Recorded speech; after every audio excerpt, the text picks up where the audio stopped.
Buck Rogers in the 25th century.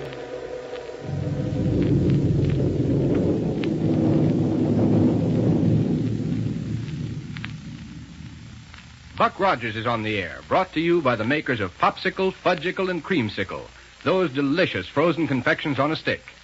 And now a message from the famous fellow who won the contest for the typical American boy, Popsicle Pete. Say, kids, seems like everybody's saving bags from Popsicle, Creamsicle, and Fudgicle and getting the dandiest free gifts. Get a free gift list in your ice cream store. It's full of colored pictures of the presents. Everybody loves Popsicle, Creamsicle, and Fudgicle on the handy stick.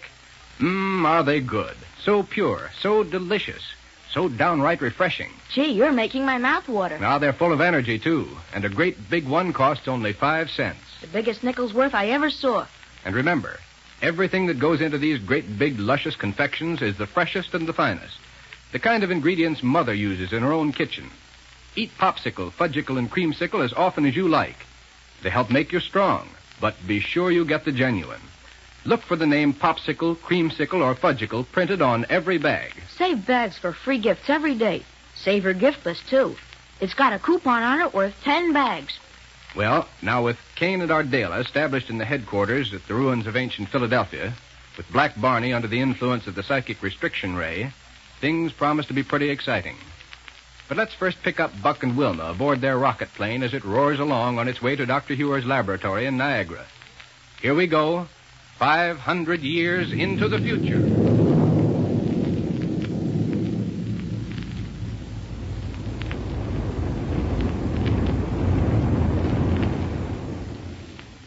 Doggone it, Wilma, I certainly wish I knew why Dr. Heur insisted we turn around and fly back to his laboratory this way. I know it, Buck. And just when we were beginning to get somewhere in our hunt for Black Barney. Right. That was a good, strong rocket trail we were following, too. And there was no question about it being his. Unless Killer Kane took that ship away from him. Wilma, that's a greater possibility than I care to admit.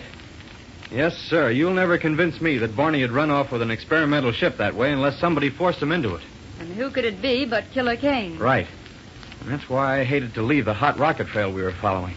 Dr. Heur knew we were on that trail, didn't he? Sure. I had Central Radio Bureau tell him we were. Then he must have something mighty important up his sleeve to make us turn back this way. Yeah. Well, we'll be at his laboratory in a couple of minutes now and find out what it's all about. Buck. Yeah? Why not radio to him? Plenty of time to do it before we land. Sure. Here, you take over the controls while I do it, will you, please? Surely. Only you'd better keep cutting down on the power or we'll fly on by Niagara before we know it. Hey, I should say so. Do you know how fast we're traveling? How fast? A little over 1,200 miles an hour. Phew. That is stepping along, isn't it? You bet it is. Out in space with no air friction to heat up the hull or slow us down, it would be like crawling along. Down here, within the atmosphere, it's going some. Yeah. Well, you take care of navigation while I make this call. Okay, and the first thing I'm going to do is cut down the power. There. Calling V121. Buck Rogers calling V121. Of course, he may not have got back to his laboratory yet, Buck. Central Radio Bureau said he had just started when we talked to them. Well, calling V121. Hello, Buck. Did you get my message through Central Radio? Why, yes, Doctor. And we're on our way into you now. Good. Well, then why are you calling? Oh, just to find out what this is all about. We were hot on Barney's rocket trail Yes, and... yes, I know, Buck. Well, yes, sir, and that trail was so fresh the gas analyzer pointers were fairly popping off the dials. But, Buck, I have an idea that finding Barney is going to be far more difficult than simply following up his rocket trail. Sure, Doctor, but it's the first thing for us to do in any case. No. So the first thing for you to do is come back here to my laboratory. But why, sir? Tell you when you get back here. Now, come along. Okay. We'll be there in a minute. Signing off. Signing off. In a minute is right. Want to take over the controls? Yeah, thanks. We can start coasting to a landing in about 2 shakes. Well, take it easy. This ship isn't equipped with the Gyro cosmic relativator, you know. I wish it was. Poor old Barney and Willie thought they were doing us a favor when they took off in the ship that was equipped with one. And right now it'd be mighty handy to have it aboard here. Well, here we are. Yep. Hang on for landing. Now, let's go. Right with you. Oh, hello, Doctor. Here we are. Oh, come right in here, you two. Right, sir. Your radio call held me up a bit, but I'm finished with this thing in a minute. Why, Doctor, it's the Gyro cosmic relativator. Don't tell me Black Barney and Willie came back here. Yes, Doctor. When did they bring it back? They didn't. This is a brand new one. Oh, I thought it'd take weeks to put one of these things together, and that you'd need impenetrite from Pluto. Well, I used a few scraps I was able to salvage in the main power room of the Central Radio Bureau. Yeah? I've been spending every minute working on this. Well, I'm beginning to see the light. You had us come back here so we could install this on our ship before continuing the search for Barney and Willie. Exactly. As long as his ship is so equipped, yours must be too. And Buck. Yeah?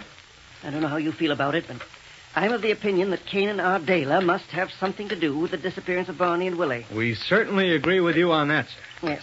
There, now. Great day. You must have done some fast work on this thing. Yes, and under a real handicap in the limited amount of impenetrite at my disposal. What about the reports of impenetrite ore out near the city of Omaha? Yeah, I've heard about that, too, Doctor. Yes, but the ore is so poor that an entirely new means of reduction must be developed to really make it worthwhile. Worth investigating, though. Well, I'm going to look into it at the very first opportunity. Meanwhile, our only sure source is the far-off planet Pluto. We can't very well afford to lose this Relativator, then, can we? No, sir. But is there anything I can do to help you there? I'll fit the photoelectric cell unit into place, will you, please? Yeah, sure. Goes right in front of this gear system unit, doesn't it? That's right. You'll have to use the power vise to fit them together. Okay. But how about fastening them? Oh, molecular tension will take care of that because of the extreme care with which they've been machined. Go right ahead and put them into the vise. Yes, sir. Help you carry, Buck? No, thanks. I can make it. There we are. Be sure the sections are accurately lined up before you try to fit them. Yeah, they're in perfect alignment. And here goes the vise that'll make the Gyro cosmic relativator that'll help run down Kane and Aardala.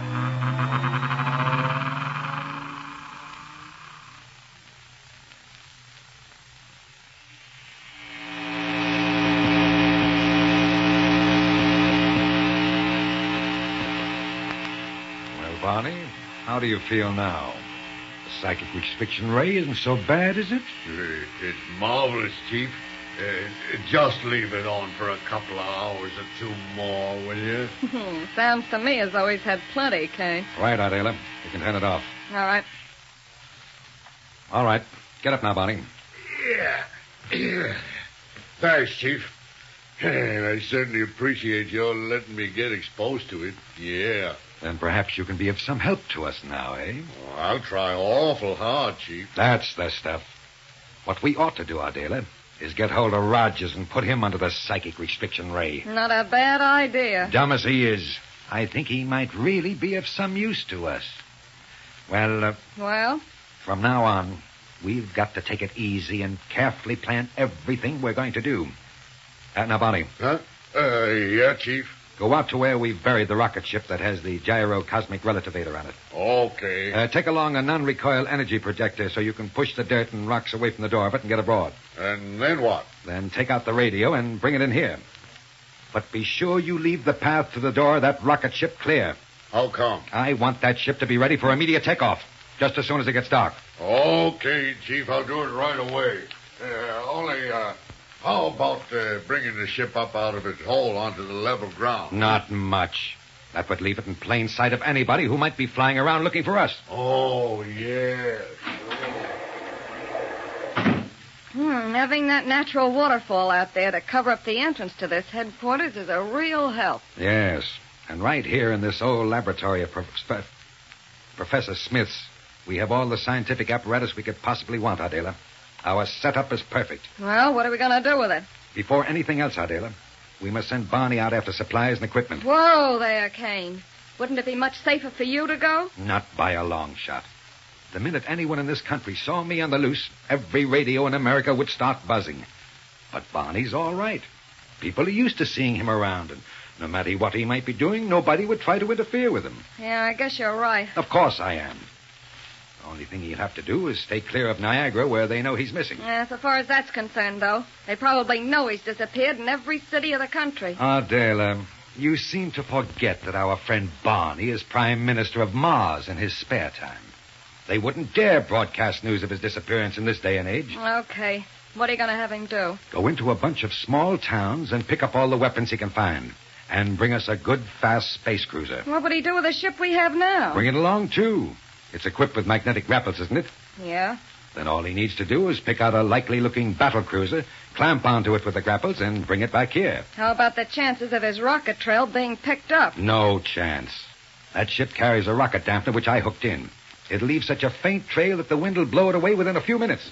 Isn't as though he were flying out in space, you know, where there's no wind and a rocket trail stays put. Okay, but don't you think this business of taking a lot of weapons from small towns is dangerous?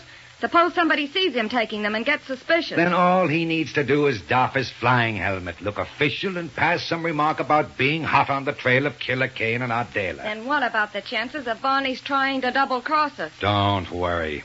The psychic restriction ray has taken care of that. Well, here he is now. And look at him. What happened to you, Barney?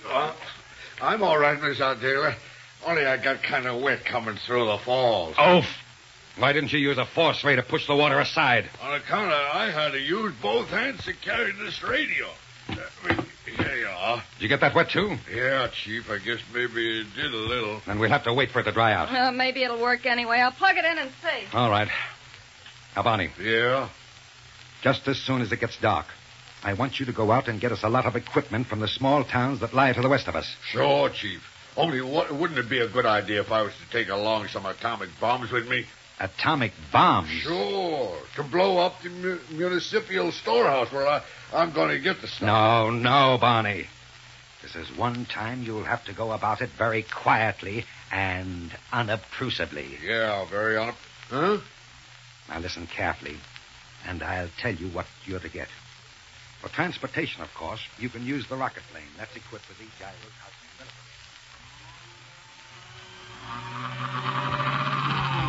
There you are, Doctor. The photoelectric cell unit is in. Fine, Doc. Bring it over here, and we'll complete assembly of this gyro cosmic relativator. Right, sir. There you are. Will this be as good as the one on the ship Barney took away? It's exactly the same, Wilma. With it, you'll be able to take off and immediately be going at tremendous speed without any loss of time for pickup. Then Killer Kane, beware. Fasten the power terminal line, Buck, and it'll be all finished. Okay. There you are. Good. Now, it's all ready to be put aboard your space cruiser. Well, then, let's go. I want to get back on Barney's rocket trail before the wind blows it away. Right. Coming with us, Doctor? No, Wilma, I'm afraid not. I'm very anxious to investigate the possible supply of impenetrite ore near Omaha just as quickly as I can. Which will mean more of these relativators. I hope so. You want to open the door for me, please, Wilma, so I can carry this one out to the ship? Surely, Buck. Perhaps I'd better go out there with you to make sure you get it installed properly. I wish you would, Doctor. There you are, Buck. Thanks. No, look. What? Well, yes. And it's coming right down here. But so fast. Who's at the controls? Whoever it is, he's going to crack up. Then look out, Get back, Wilma. Here he comes. He goes.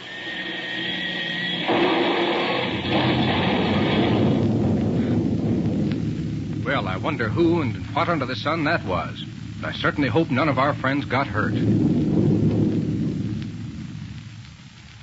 Fellas and girls, if you'd like a real treat, a wonderful treat, get yourself a creamsicle on a handy stick.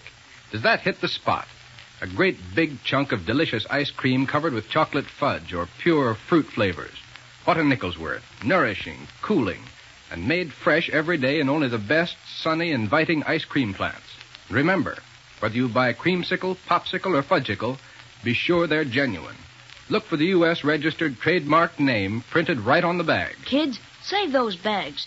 Get swell free gifts. Skates, table tennis, a sleeping doll, a wristwatch. Gee, everything you always wanted. But start right away. Because the more bags you save, the better presents you get.